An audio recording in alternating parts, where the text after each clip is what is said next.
Good morning to all. Ayan, no. Kasi dumating ng ating dashcam. So, i-install natin dito sa ating sasakyan, Honda Mobilio.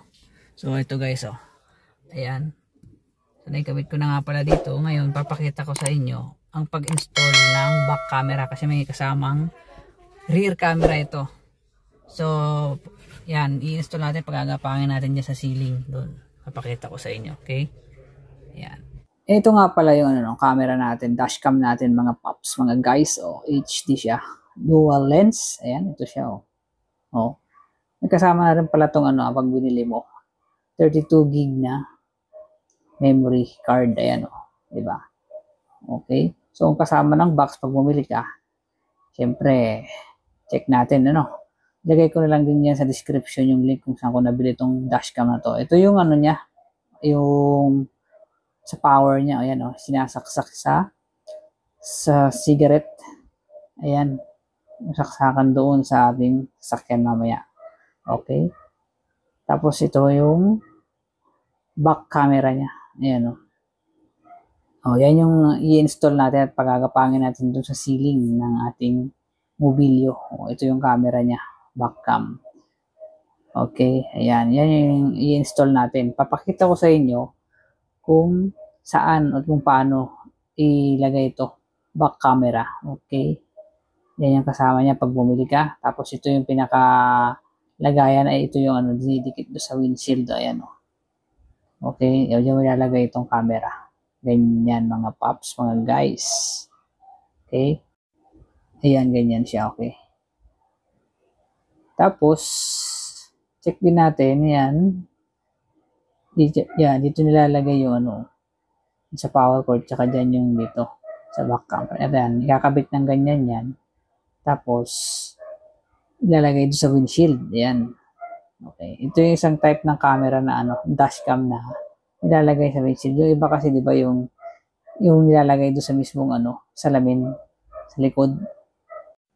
So, tara mga guys, mga paps, ikabit na natin to. Install natin sa ating sasakyan. Tara. So, ito yung i-install natin doon sa ito yung back camera. Tapos, ito yung pagagapangin natin. Dito sa right side na lang natin dito sa ceiling dito, ayan Diyan, papunta doon sa likod. Kasi diyan yung lusutan ng mga kable kanan So, ito, nauna ko nang kinabit itong dashcam. Ayan yung sa power niya. Ayan, di ba? Okay. Power pa lang yan. Yan yung papunta doon sa yung sasaksakan ng cigarette lighter. Yan, ang ating Yan Diyan sa ceiling diyan ko pinadaan. Okay, so ito naman yung ito naman yung sa back camera. Ayan, syempre unang-una sasaksak niyo muna na ganyan. Yan para matansya niyo yung sa pagkakable ganyan, di ba? Ayan. So yung ceiling na yan, sisiksik nyo lang dyan, kagaya nung sa power niya. Ayan. Dali lang naman yan. Tapos ito, pwede nyo tanggalin itong plastic na to or ilusot nyo na lang dyan. Tulak nyo lang. Ayan. Tapos dito nyo papadaan. Pwedeng tanggalin itong rubber. Ayan, kagaya na ito. Ayan. Ilulusot nyo lang doon sa ceiling. Dali lang yun. Papunta dyan. Tapos itong rubber na to, tanggalin nyo para may ilagay nyo doon sa mismo ceiling. Ayan, rubber lang yan. Hilain lang yan ng ganyan. Yan, dito yung padaan. Tapos dito. Yan, ayan dyan yung padaan yun. Papunta sa likod. Yan. Kaya kailangan tanggalin nyo yung rubber. Ayun, papunta ron. Okay. Yan, pagka nailagay nyo sa ceiling, babalik na. Ito na yung sa second row naman. Tinanggal ko din yung rubber. Yan. Pinadaan ko lang din dyan. Kahit hindi nyo natanggalin yung plastic, lulusot yun, isiksik nyo lang dyan. Magapangin nyo dyan. Pagka nandun na, balik nyo lang yung rubber. Ayan, Yan, tanggal talaga yan. Yan. Papunta yan sa likod. So, dito na tayo sa likod. Yan, Yan, ganun lang, siksik mo lang na ganun, Hindi mo na kailangan tanggalin yung plastic. Ayun, ganun lang, di ba? Madali lang. Lulusot na yun. Ayun. Pwede kang gumamit ng ng screw or kung ano yung pantulak mo. Sa akin kasi ito, meron ako nito. Ayan. Bibili ito siya sa online. Lagay ko na lang din yung link niya sa description. Kung saan ko nabili. Yan. Okay. Tapos ito, yan. Yan yung pagkakapangin. Ceiling yan. Papunta doon sa ito. Yan. O, yan. Lusot lang. Tapos tanggalin na naman natin itong rubber na to. Kasi dyan natin padadaanin naman. Yan. Hilain lang natin na ganyan, guys. Medyo mahirap lang sa una yan. Kasi kapit na kapit yan rubber yan. O. Pinas forward ko na yung video. Ayan. O. Hilain lang yan na ganyan. Oo, kailangan tanggalin yan para mapadaan mo yung kable dito sa may ceiling niya. Ayan o. Yan, ganyan o. Ayan, pagka natanggal mo na, so kailangan mo rin tanggalin yung ceiling. May dalawang clip yan sa ito. Bilog na clip. Yan para maibaba mo itong ceiling kasi dyan dadaan dyan o. Tanggalin mo ito. Yan, isa. Tapos, dalawa. Yan. Gamit ka syempre nung yung tools na to. Plastic ito. Ayan o. Set to yung binili ko. Ayan. Kailangan yan. 4 yan. Pagtanggal ng mga play rings. Yan. Mga clip. Yan. Kung mahilig ka mag-DIY, kailangan meron ka na ito. Ayan. Ganito lang o. Kailangan may tools ka kasi medyo mahirap din pagkawala o. Mahirap pag kuko mo yung gagamitin mo. Ayun, so tanggal na, di ba? Pag natanggal mo yung dalawang yon, may bababa mo na tong ceiling. Ayan, doon. May butas yun sa ilalim, doon mo ilulusot yun. Papunta dyan. Tatanggalin din natin yung itim na yan. Ito, hila lang yan. O, kailangan ilusot natin doon. Yan, o. Hilain lang na ganyan, o. Yan, medyo mahirap lang sa una. Ayan, pero sa'yo lang natin ng konti. Kasi ano yan, salyado yan para hindi mabasa ng tubig pag umulan yung mga kable. So, syempre, gamit din tayo nito. Ayan, o. Kaya napaka-importanting meron ka nito. Ayan. O, ayan. Okay, tanggal na. So, dyan, mula doon sa ilalim, yung kable, papalusot mo doon. So, tanggalin mo natin itong isa din. Ayan, o. May butas yan sa ilalim. Ayan. Dyan mo siya ilulusot. Ayan. Gumamit ako ng ano nga pala, guys. Alambre. Ayan, no. Itinali ko dun yung para hilain. Ayan, kasi mahirap ipasok yan Alambre, i-tape mo, tapos saka mo hilain na yan, no. Oh. Medyo mahirap nga lang. Pero tsaga-tsaga lang, ayan. Tapos yan, papunta naman dyan. Para mapunta naman doon sa may plate light. Ayan, so tatanggalin din natin yung mga ito. Para makita natin yung kukunikan natin doon. Ayan, ha. Okay, kailangan padaanin nyo dyan. Sa itim na yan. Tapos doon, yan, challenge din talaga yung yung pagpasok naman dito, medyo mahaba. So, tanggalin muna natin itong mga to. Ito, mga clip din. So, gamit din ulit tayo ng ganito. Yan, hilain mo lang na ganyan, madali lang. Tanggalin mo lang lahat ng clip. Di ba napakadali pag meron kang tools. So, yan, tanggal na. Para ma-access mo yung sa may mga connection. Ayan, ito yung cover niya. Ayan, yung may mga clip lang din yan. Pag natanggal mo na yung mga clip niya, mga yan, hilain mo lang pababa, matatanggal na. Ayan, hila lang pababa. Tanggal na yung cover, okay? So, ito, mula yan, ayan, ilulusot natin yun sa butas na yun. Gamit ulit tayong alambre. Alambre talaga para hilain mo dito. Ayan, alambre, naglagay ako. Naka-tape doon sa dulo. Yan, naka-tape. Tapos hihilain mo ngayon dahan-dahan. Ayan, para lumabas doon sa kabila. Ayan, dahan-dahan lang hila para maayos ang niya. Ayan, medyo challenge yung ang pagpasok diyan kasi yan, siyempre mahaba siya, di ba? Kaya tsaga-tsaga lang. Okay? Tapos dito naman natin paglulusutin yung back camera sa plate light yan. Tatanggalin din natin yan. Okay, so ipasok ko muna to. Yan. Hihilahin ko lang ito. Yan may nakaabang na akong alambre.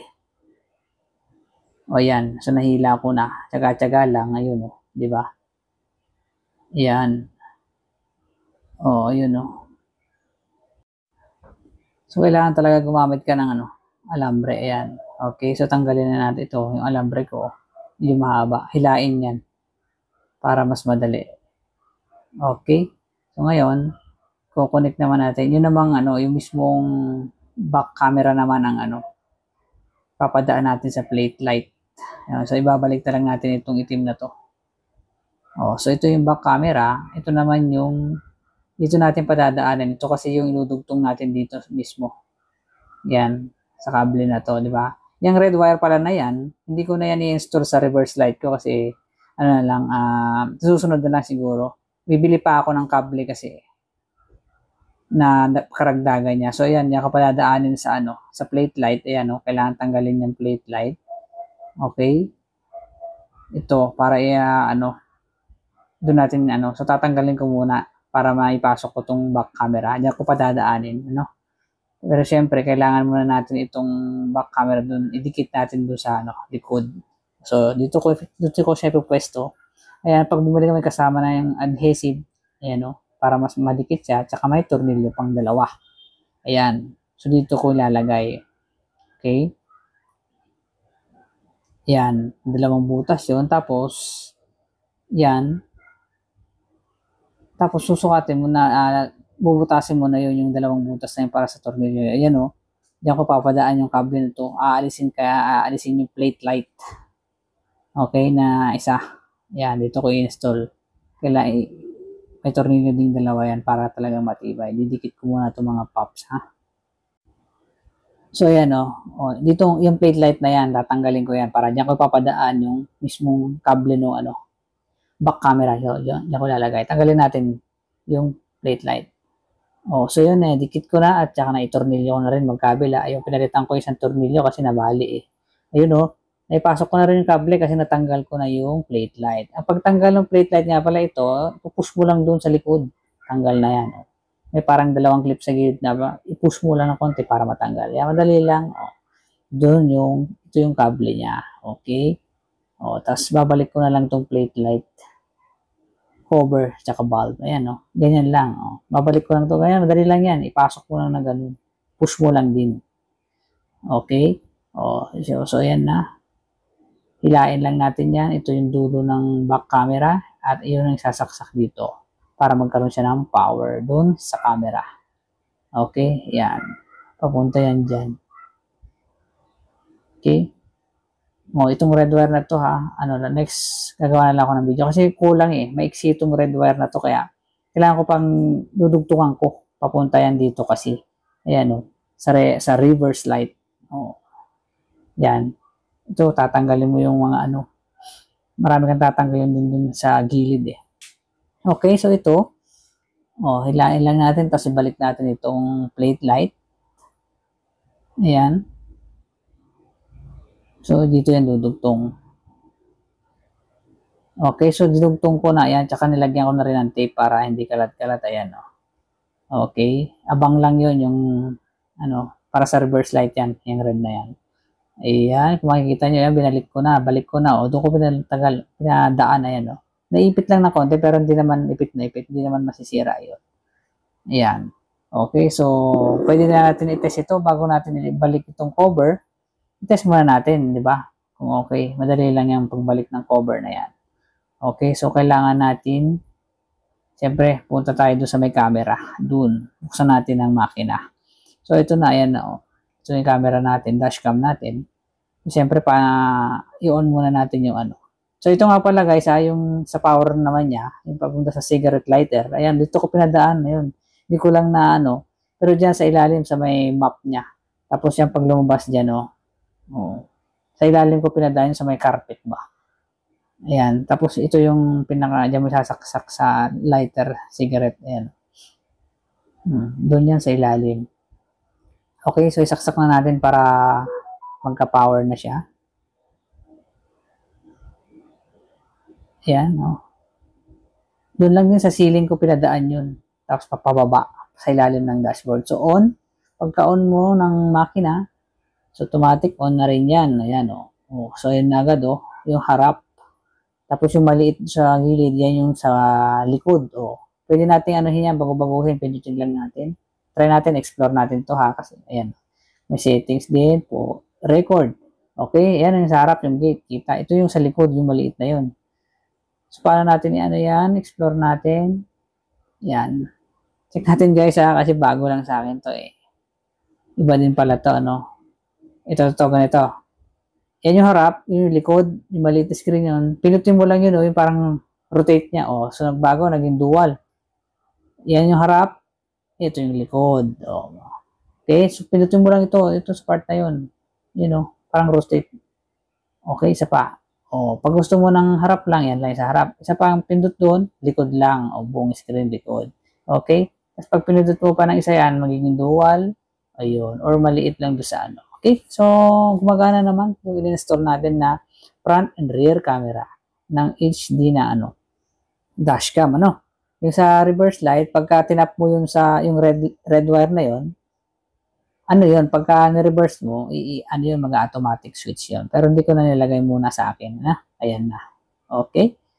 Ayan na yun, no? So, gumagana naman. Thank you for watching. Please subscribe kung nakatulong sa inyo to. Thank you very much.